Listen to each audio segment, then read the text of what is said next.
Adjust না ত্যাগ, এই কথাটা প্রথম অনন্যা বুঝেছিল একা বসে থাকতে থাকতে।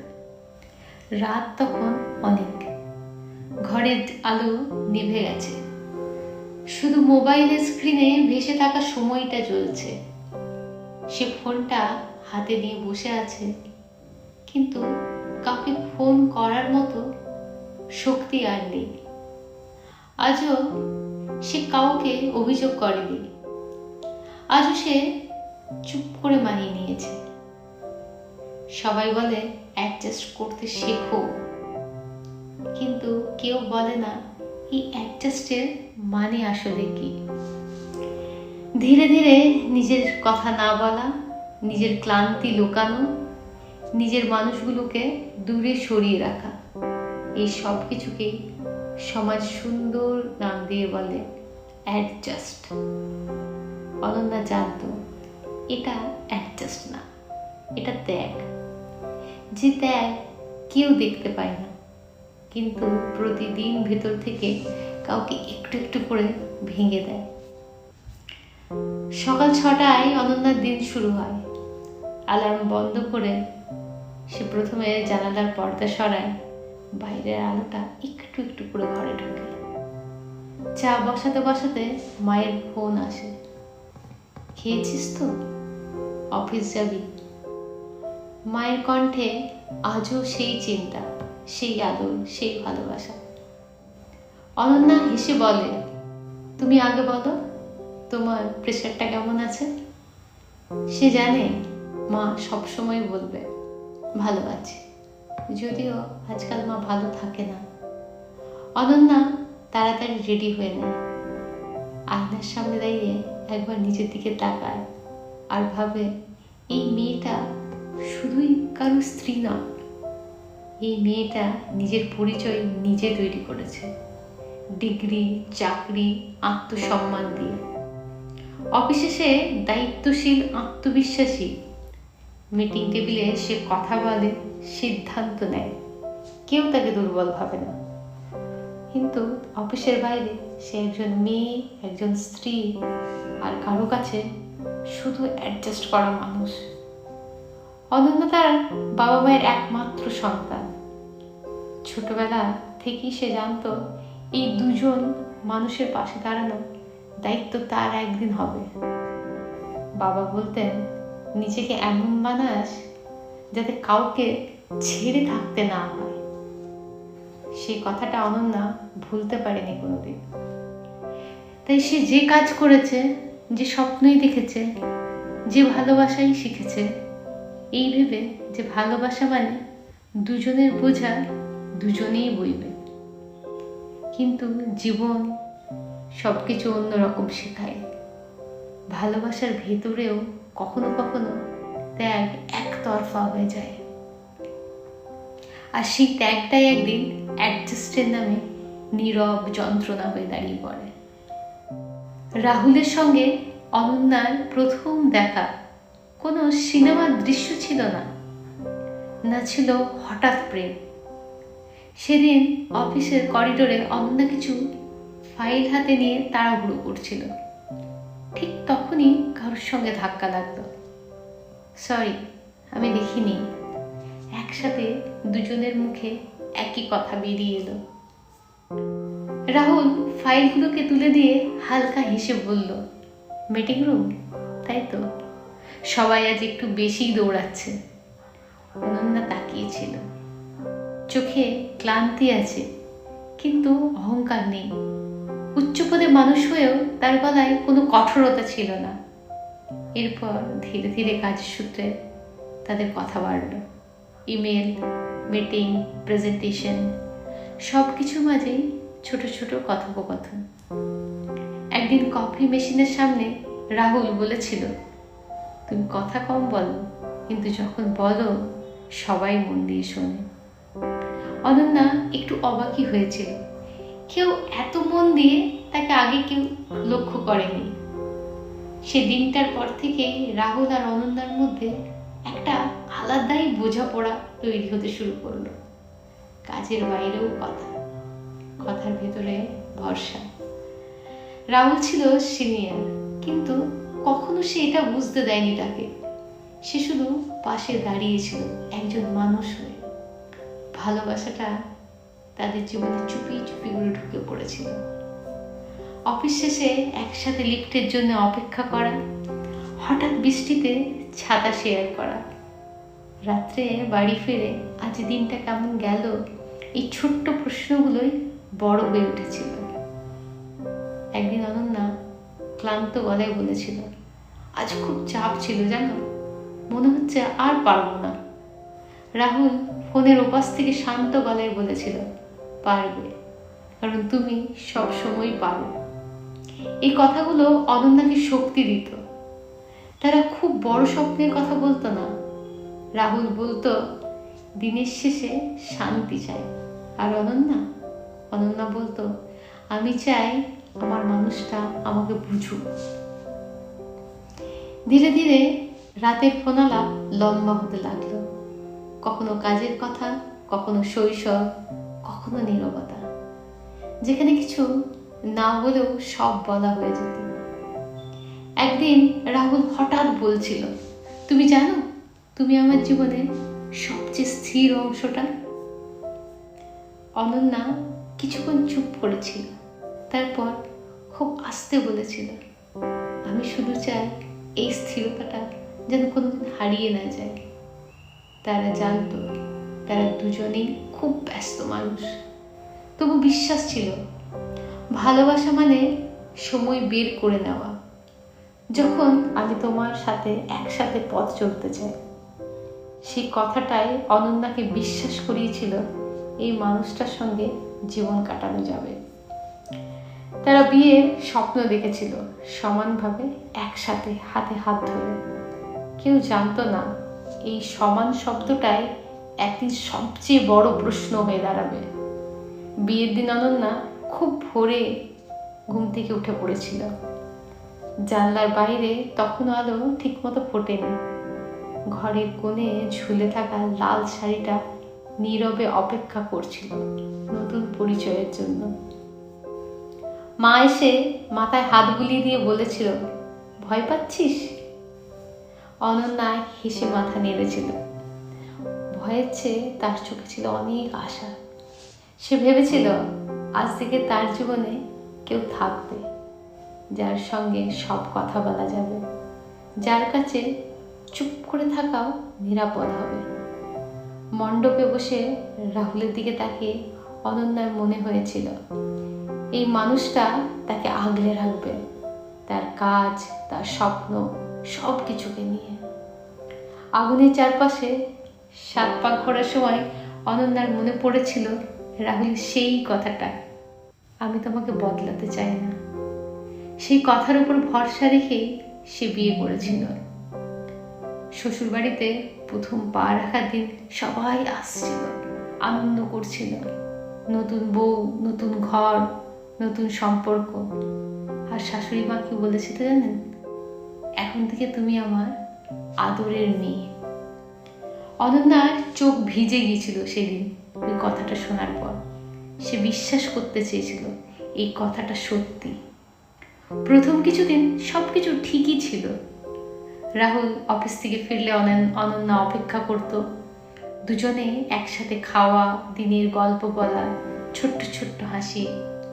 রাত্রে ঘুমানোর আগে রাহুল বলতো, আজ অনেক কাজ ছিল, কিন্তু তোমার সঙ্গে কথা বললে সব ঠিক লাগে। অনন্যা তখন মনে মনে বলতো, এই তো, এটাই সংসার, এটার নামই ভালোবাসা। সে চেষ্টা করত অফিস, বাড়ি, সম্পর্ক সব একসাথে সামাল দিতে। কারোর চোখে পড়েইনি তার ক্লান্তি, কারণ সে কোনোদিন অভিযোগই করতো না। সে ভেবেছিল নতুন সংসারে একটু মানিয়ে নেওয়াটাই স্বাভাবিক, কিন্তু সেই মানিয়ে নেওয়ার নাম যে একদিন ত্যাগ হয়ে দাঁড়াবে তা তখনও অনন্যা জানত না। এই পরিচয়টাই সবকিছুর ওপরে বসতে শুরু করেছিল। বিয়ের কিছুদিন পর থেকেই সময়টা বদলাতে শুরু করল। না, কোনো ঝগড়া হয়নি, আর কোনো চিৎকার চেঁচামেচিও হয়নি। শুধু সময়টা আর ঠিক আগের মতো ছিল না। রাহুলের অফিসের দায়িত্ব বেড়েছে, নতুন টিম, নতুন টার্গেট, ফোনটা প্রায় সবসময়ই হাতে থাকতো। অনন্যার কাজও বেড়েছে, মিটিং, ডেডলাইন, রিপোর্ট, সব কিছুর মাঝে সে সংসারটাকেও আগলে রাখার চেষ্টা করত।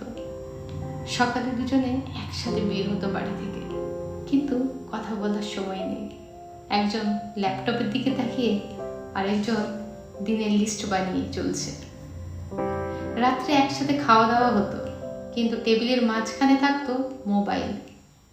একদিন অনন্যা প্লেট নামিয়ে খুব আস্তে বলেছিল, আজ অনেক দিন পর আমরা একসাথে বসেছি, একটু কথা বলি না? রাহুল স্ক্রিন থেকে চোখ না তুলে বলেছিল, আজ না অনন্যা, মাথাটা খুব ভরা। সেই আজ না কথাটা ধীরে ধীরে কাল, তারপর দেখবো শেষ। অনন্যা আর অপেক্ষা করতো না। সে জানতো অপেক্ষারও একটা সময় থাকে।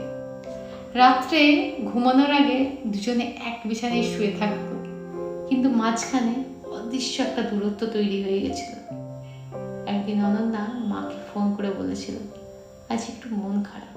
মা জিজ্ঞেস করেছিল, কেন রে? অনন্যা উত্তর দেয়নি, কারণ সে জানতো সব কথা বলা যায় না। সে নিজের মধ্যেই নিজেই বলতো, এটা তো স্বাভাবিক, বিয়ের পর সবাই এমনই করে। এই ভেবে সে আবার মানিয়ে নিত। কিন্তু ভালোবাসা শুধু থাকার নাম নয়, ভালোবাসা সময় চায়, মন দিয়ে শোনার সময়। আর এই সময়টাই দুজনের হাত থেকে ফসকে বেরিয়ে গিয়েছিল। রাহুল আর অনন্যা দুজনেই ক্লান্ত ছিল, কিন্তু কেউ কাউকে বলছিল না, কারণ ক্লান্তির কথা বললে কেউ না কেউ আরো একটু অ্যাডজাস্ট করতে বলবে। এই ভেবে সে আবার মানিয়ে নিত। একদিন সন্ধ্যেবেলা অনন্যা অফিস থেকে ফিরতে একটু দেরি করেছিল। ফোনে মিটিং চলছিল, ট্রাফিকও ছিল। ঘরে ঢুকতেই শাশুড়ির গলা শোনা গেল, এত দেরি করে আসা কি ঠিক হলো? অনন্যা ব্যাগ নামিয়ে বলল, আজ অফিসে একটু চাপ ছিল মা। শাশুড়ি কিছুক্ষণ চুপ করে থেকে বললেন, চাকরি তো সবারই থাকে, কিন্তু সংসারটা তো দেখা উচিত। অনন্যা কিছু বলেনি। সে জানতো এই কথাগুলো আস্তে আস্তে বুঝিয়ে বলা যাবে। পরের দিন সকালে আবার একই কথা উঠল, আজ তোমার অফিস ছুটি, বাজারটা একটু করে দিও। এই কাজটা তুমিই করবে, এগুলো মেয়েরাই করে। অনন্যা সব করল, কারণ সে ভাবতো নতুন সংসার একটু মানিয়ে নেওয়া দরকার। একদিন সে মাকে ফোন করছিল, মা বলছিলেন, ডাক্তার দেখাতে হবে বাবা। শাশুড়ি পাশে দাঁড়িয়ে শুনছিলেন। ফোন কেটে যাওয়ার পর তিনি বললেন, এত ঘন ঘন ওখানে যাওয়ার দরকার কি? এখন তো তোমার নিজেরও ঘর আছে। এই কথাটা অনন্যার বুকের ভেতর যেন আটকে গেল। সে খুব আস্তে বলেছিল, আমি ওদের একমাত্র সন্তান মা।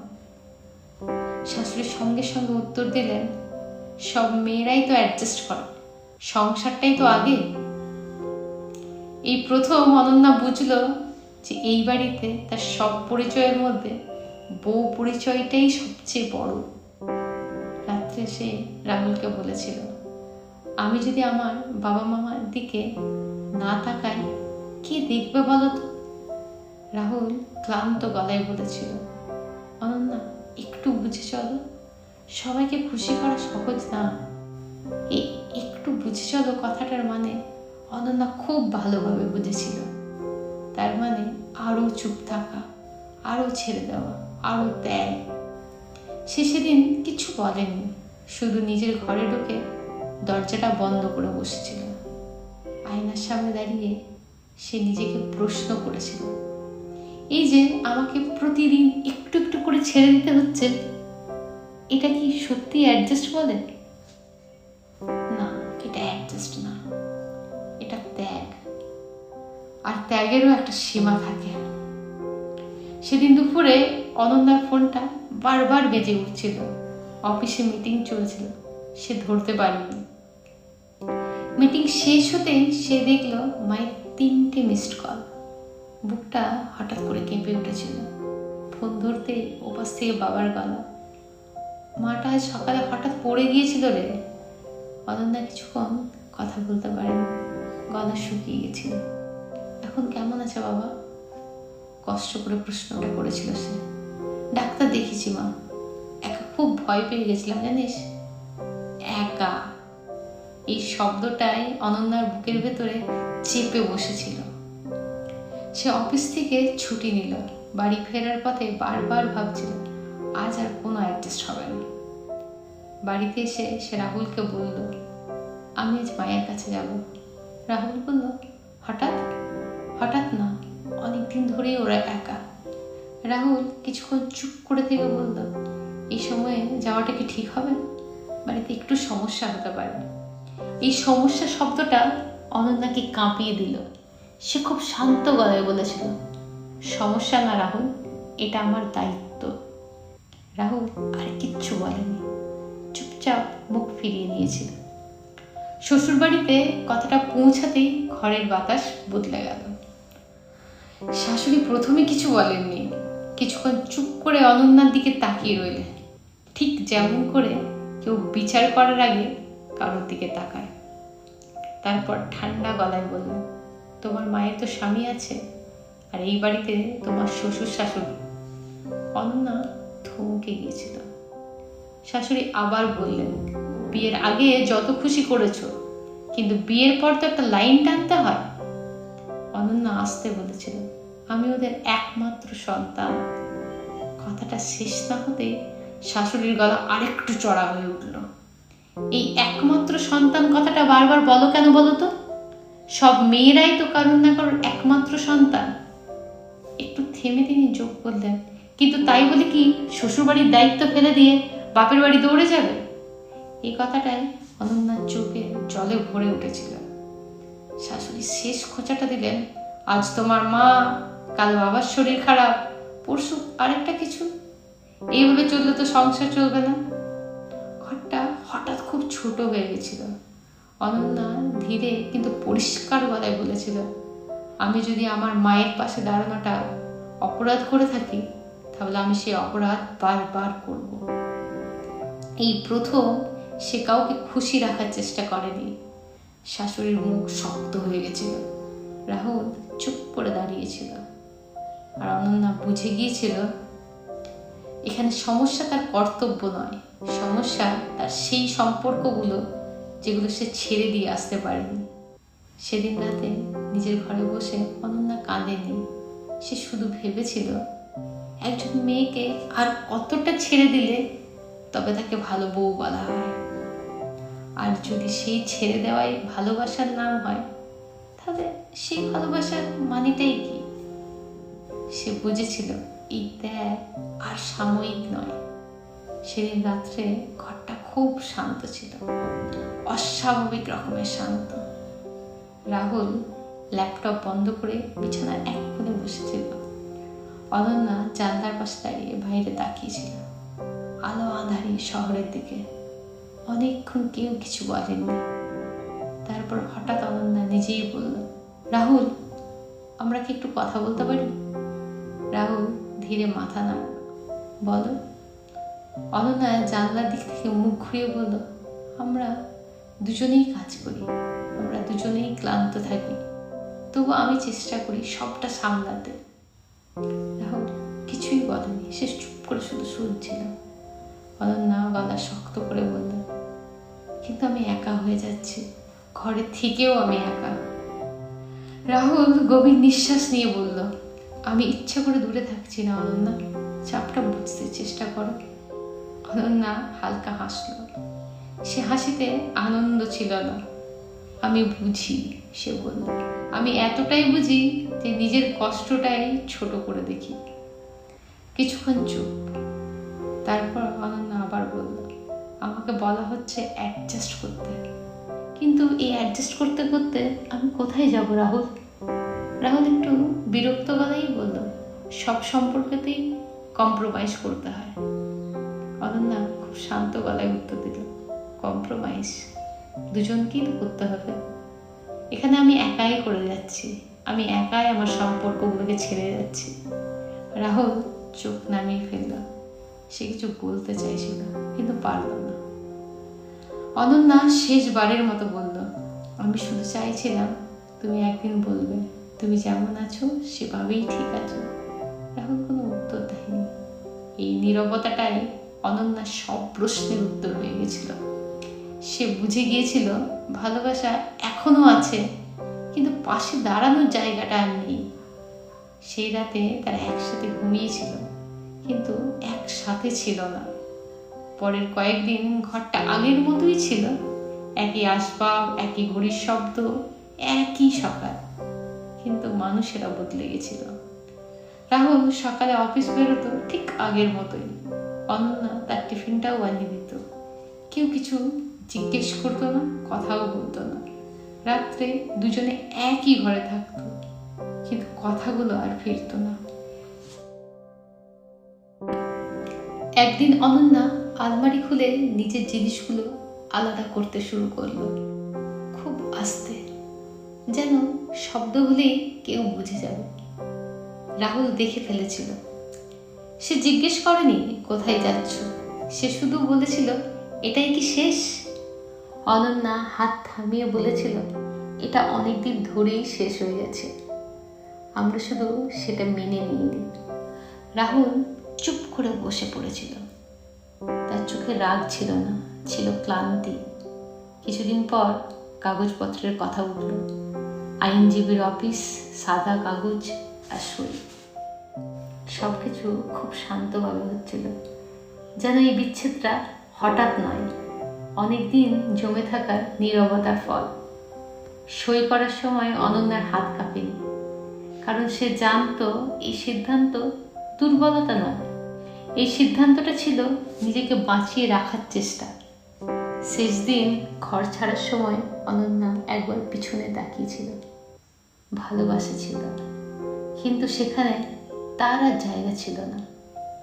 সে দরজাটা খুব আস্তে করে বন্ধ করে দিল, কিন্তু সে শব্দটা চিৎকারের চেয়েও জোরে ছিল।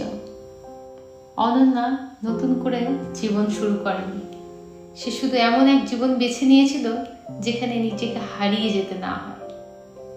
সে কাজ করতো ঠিক আগের মতোই, মাকে নিয়ে ডাক্তারের কাছে যেত, বাবার সঙ্গে বিকেলে চা খেতে খেতে গল্প করতো। সবকিছু খুবই সাধারণ ছিল, কিন্তু সেই সাধারণ জীবনের ভিতরে একটা বড় শান্তি ছিল। অনেকেই জিজ্ঞেস করেছিল সবকিছু ঠিকঠাক থাকার পরও কেন ভেঙে দিলে সংসারটা? অনন্যা তখনও তর্ক করেনি, সে শুধু বলেছিল সব ঠিকঠাক ছিল না। কারণ ভালোবাসা শুধু থাকা নয়, ভালোবাসা মানে পাশে থাকা। যেখানে একজনকে বারবার ছেড়ে দিতে হয় আর অন্যজন শুধু বুঝতে বলে, সেটা সংসার নয়, সেটা ধীরে ধীরে হারিয়ে যাওয়া। এই গল্প শুধু অনন্যার নয়, এই গল্প হাজার হাজার মেয়ে যাদের বলা হয় অ্যাডজাস্ট করতে, কিন্তু কেউ বলে না এই অ্যাডজাস্ট আসলে কি চায়। এই অ্যাডজাস্ট চাই নীরবতা, নীরব ত্যাগ, চুপচাপ হারিয়ে যাওয়া, নিজের পরিচয় ভুলে যাওয়া। কিন্তু মনে রেখো, এই অ্যাডজাস্ট আর যদি একতরফা হয় তাহলে সেটা আর ভালোবাসা না, সেটা শুধু একটা সুন্দর নাম দেওয়া যন্ত্রণা। এই গল্প শুধু অনন্যার নয়, এই গল্প হাজার হাজার মেয়ে যাদের বলা হয় অ্যাডজাস্ট করতে, কিন্তু কেউ বলে না এই অ্যাডজাস্ট আসলে কি চায়। এটা চায় নীরব ত্যাগ, চুপচাপ হারিয়ে যাওয়া আর নিজের পরিচয় একেবারে ভুলে যাওয়া। কিন্তু মনে রেখো, অ্যাডজাস্ট না ত্যাগ, এটা দেখানো হয়, আর যদি একতরফা হয় তাহলে সেটা আর ভালোবাসা নয়, সেটা শুধু একটা সুন্দর নাম দেওয়া যন্ত্রণা, মানসিক যন্ত্রণা। কথার সুতো। যদি আপনাদের এই গল্পটা ভালো লেগে থাকে তাহলে লাইক, ফলো এবং সাবস্ক্রাইব করে দেবেন।